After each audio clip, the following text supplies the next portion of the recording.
In Section 2, you will learn about other forms of sexual harassment, intent versus impact, and the reasonable person standard.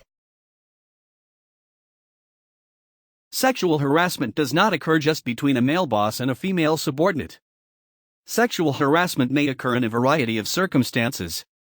Between peers, by a subordinate toward a supervisor, by women against men, between members of the same sex, men harassing men, women harassing women, and by a third party such as a vendor, customer, or contractor against a staff member. Sexual harassment often involves people of unequal authority, but it can occur between employees of equal rank and among other peers. Peer-to-peer harassment is often not difficult to stop. A direct and clear request to the offender to stop the behavior is generally effective. If the request to the offender does not stop the behavior, the next step is to ask a supervisor to intervene. Once asked, the official is obligated to take appropriate action. It is possible for a subordinate to harass a supervisor, although this is not very common.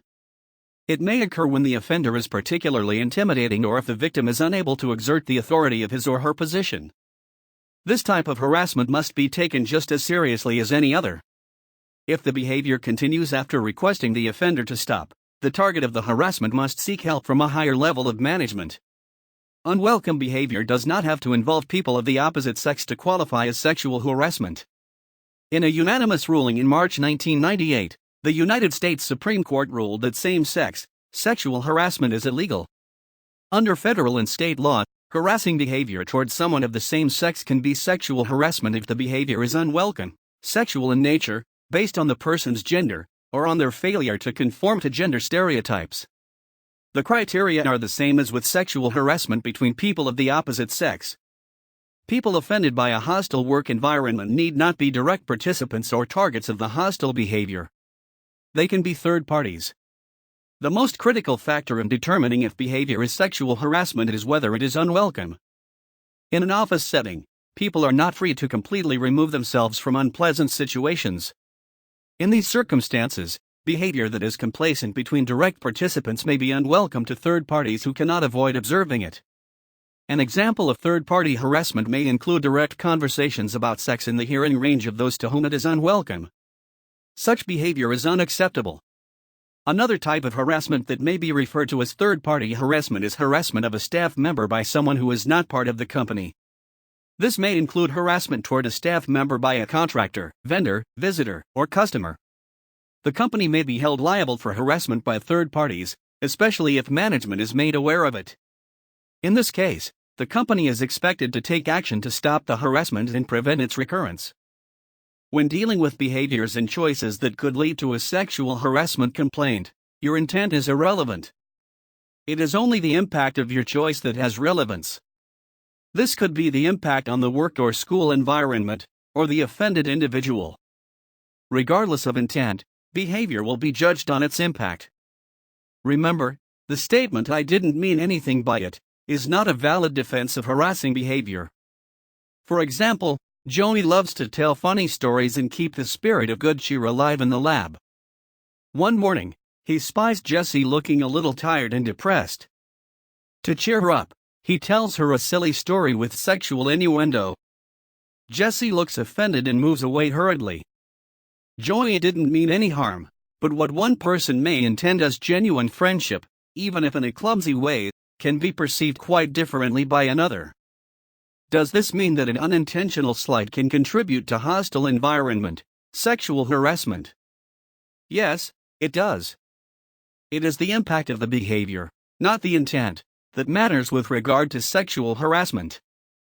The following is an example of intent versus impact. In this example, the way the behavior is taken by the recipient is very different from how it is intended.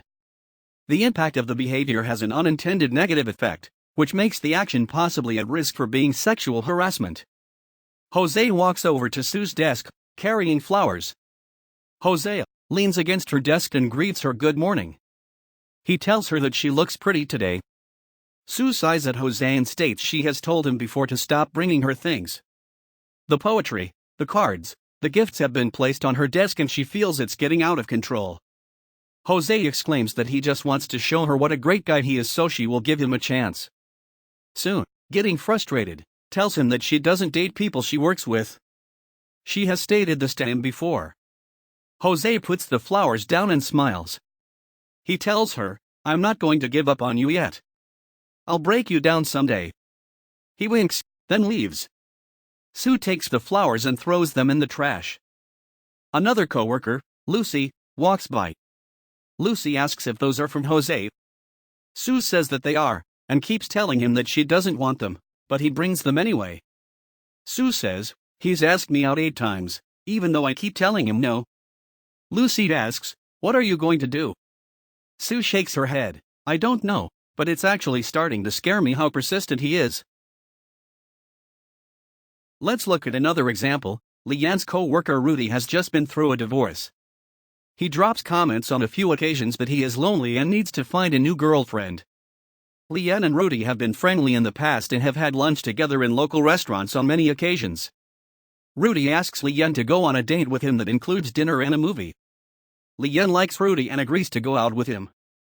She enjoys her date with Rudy but decides that a relationship is not a good idea.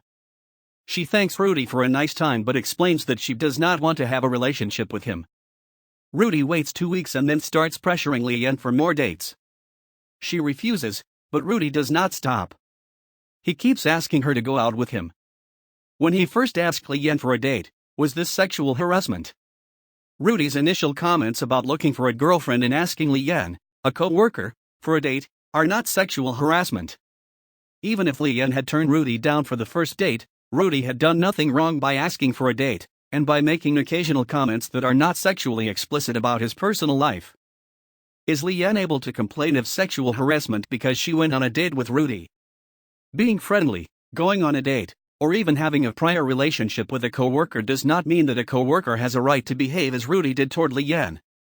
She has to continue working with Rudy, and he must respect her wishes and not engage in behavior that has now become inappropriate for the workplace. Leanne complains to her supervisor, and the supervisor as required reports her complaint to the person designated by her employer to receive complaints. Rudy is questioned about his behavior and he apologizes. He is instructed by the designated person to stop. Rudy stops for a while but then starts leaving little gifts for Leanne on her desk with accompanying love notes. The love notes are not overly offensive, but Rudy's behavior is starting to make Leanne nervous, as she is afraid he may start stalking her. Is Rudy's subsequent behavior with gifts and love notes sexual harassment since he has stopped asking Leanne for dates as instructed? If unwelcome behavior of a sexual nature causes someone to take offense, it will be judged based on whether a reasonable person would find it offensive. This standard of a reasonable person has arisen from court attempts to interpret what behaviors should reasonably be considered sexual harassment. Since not everyone interprets behaviors in the same way, the courts find that in order to be illegal the conduct must be severe or pervasive and offensive to a reasonable person in similar circumstances. Under this standard, one-time unwelcome behavior will seldom qualify as sexual harassment, unless it is sufficiently severe as judged by a reasonable person. Remember, since there are no clear-cut rules defining a hostile and threatening environment, courts generally look at the severity or pervasiveness of the behavior, as judged by a reasonable person. Each situation must be judged on its own factors, including severity and duration, and viewed from the paradigm of what would a reasonable person think. For the past 3 months, Jenny, the computer help desk specialist, has received unwanted, personal instant messages from the IT director on a daily basis. These instant messages often contain details of his sexual fantasies, including those related to having sex with her in his office. Since instant message is a required means of communication within the organization, Jenny cannot turn it off. But when these offensive instant messages appear, she does not respond. Her boss does not persist, nor does he mention them when he and Jenny are face to face. Is this behavior severe, mild, or somewhere in between? Is it frequent, a rare occurrence, or somewhere in between? Would a reasonable person judge this behavior as sexual harassment? Every day Jenny is experiencing offensive behavior. It is pervasive in that it has continued over several months and on a regular basis. In the absence of physical contact or actual demands for sex, the behavior may rank as only moderately severe. Jenny makes the mistake of ignoring the behavior instead of protesting it, so there is not the added severity of the behavior continuing following a complaint. It is likely that a reasonable person would judge this behavior as sexual harassment. Another example, a young employee in a new job was kissed and fondled by her boss when he cornered her after hours. The employee only submitted out of fear of being fired or demoted if the boss's advances were refused. Afterwards, the employee made sure she was never alone with her boss and vowed she would not let it happen again. Is this behavior severe, mild, or somewhere in between? Is it frequent, a rare occurrence, or somewhere in between? Would a reasonable person judge this behavior as sexual harassment? The sexual conduct is not pervasive if it occurred only once. However, it is fairly high on the severity scale. It is probable that a reasonable person would judge this behavior as sexual harassment. Alan, a chemical supply salesman, manages distribution of an extremely limited solvent used in upper-level biochemical labs.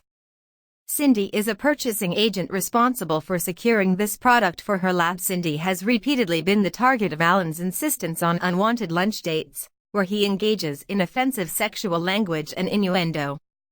Cindy has complained to her boss about Alan's behavior, but was only told how important it is to the lab that this supply of solvent not be interrupted. Is this behavior severe, mild, or somewhere in between? Is it frequent, a rare occurrence, or somewhere in between? Would a reasonable person judge this behavior as sexual harassment? This unwelcome behavior is frequently repeated, so it is pervasive. The salesman's behavior is verbally offensive but does not involve physical contact or requests for sex. Cindy is uncomfortable enough to complain to her employer, so the behavior may be considered medium on the severity scale. It is likely that a reasonable person may judge this behavior as sexual harassment. Recently, Mason had his workstation relocated from an office he shared with two like-minded co-workers to an open area on the maintenance shop floor. Since he was hired a year ago, Mason's workstation had been covered in printed materials showing nude or near-nude women in sexually explicit poses. Mason's new work location is in full view of anyone entering the shop floor. Several of his co-workers, both male and female, have found Mason's materials offensive.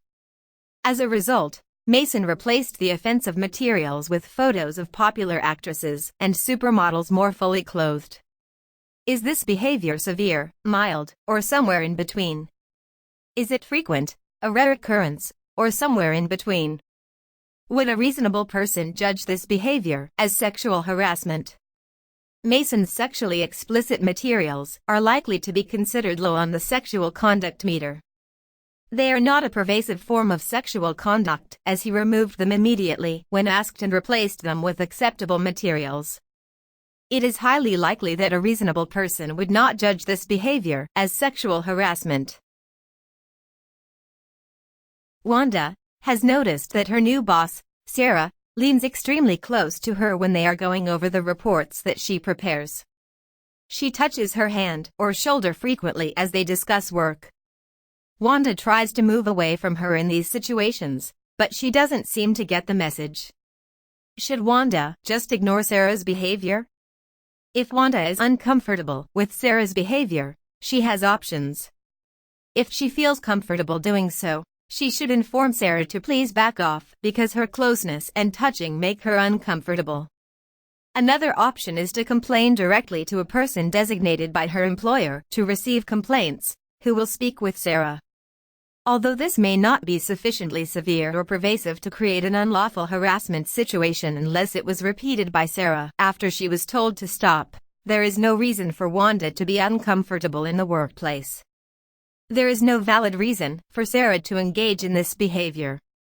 Before Wanda gets around to complaining, Sarah brushes up against her back in the conference room before a meeting. She is now getting really annoyed but still puts off doing anything about it. Later, Sarah traps Wanda in her office after they finish discussing work by standing between her and the door of the small office. Wanda doesn't know what to do, so she moves past her to get out. As she does so, Sarah runs her hand over Wanda's breast. Could Sarah's brushing up against Wanda in the conference room just be inadvertent and not give Wanda any additional grounds to complain about Sarah? Sarah is now engaging in a pattern of escalating behavior. Given the pattern of her too close and touching behavior, it is unlikely that this was inadvertent. Even before being trapped in Sarah's office, Wanda should have reported all of the behaviors she had experienced that had made her uncomfortable. Sarah touching Wanda's breast is inappropriate. Any type of sexual touching is very serious and does not need to be repeated to constitute sexual harassment. Wanda should immediately report it without waiting for it to be repeated. Sarah can expect to receive formal discipline, including possible firing.